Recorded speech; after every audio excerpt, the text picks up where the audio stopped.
Я ехал в никуда. Просто ехал с ощущением того, что все будет хорошо, и все будет круто, и обязательно добьюсь успеха.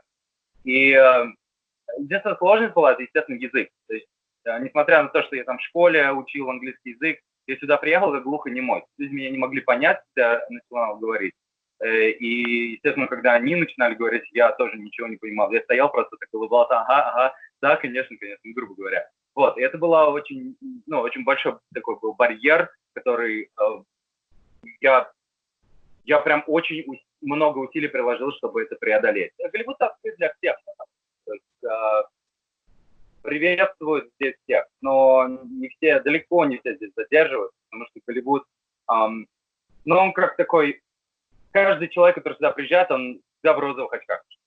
Все улыбаются здесь, все так классно, все такое прям белые пушистые. Но когда ты начинаешь здесь вариться, то очень много подводных камней всплывает. И ты понимаешь, что жизнь намного сложнее здесь,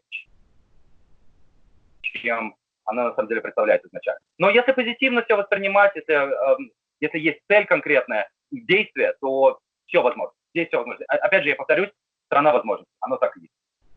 Особенно в Калифорнии.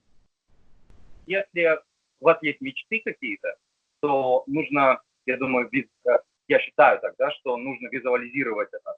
Вот, насколько вы можете, насколько просто вам позволяет ваше же воображение. У меня была такая доска, как она называется, vision board, где я размещал свои картинки, да, о чем я мечтал. У меня доска была еще в Казани, стена, так называемая. Вот. И у меня там была как раз вот эта статуэтка. Да. Вот. И не только эта статуэтка, на самом деле очень много других картинок было. И вот я, когда сюда приезжал, у меня прям такой фокус был в плане просто воображения. У меня это как цель была. Мне хотелось добиться этого. Вот. И поэтому какие эмоции я испытывал? Во-первых, я скажу, что я воображал себе, как я стою на этой сцене, и мне вручают премию. Да? Что я стою перед всеми этими важными людьми, и мне нужно какую-то речь сказать.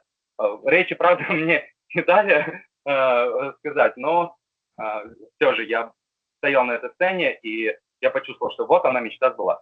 Одна из. Как актер я продолжаю в нем сниматься. Мы буквально месяц назад закончили съемку 5-го сезона, который частично уже вышел. Другую часть мы выпустим ближе к лету. Грубо говоря, русский перевести. The Bay. Зона как раз Сан-Франциско, там так и называется The Bay, и сериал, собственно говоря, как раз об этом. Я хочу выразить благодарность тем людям, которые помогали мне. В первую очередь я хочу сказать спасибо моим родителям. Отец Эдгар Багаудинов и мама Алиса Багаудинова.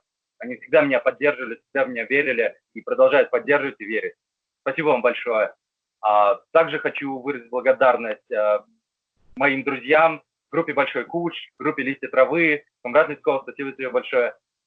Очень много меня научили. Мой ментор по сей день – это Вадим Александрович Ивакин. Спасибо вам большое. И спасибо большое вам за интервью.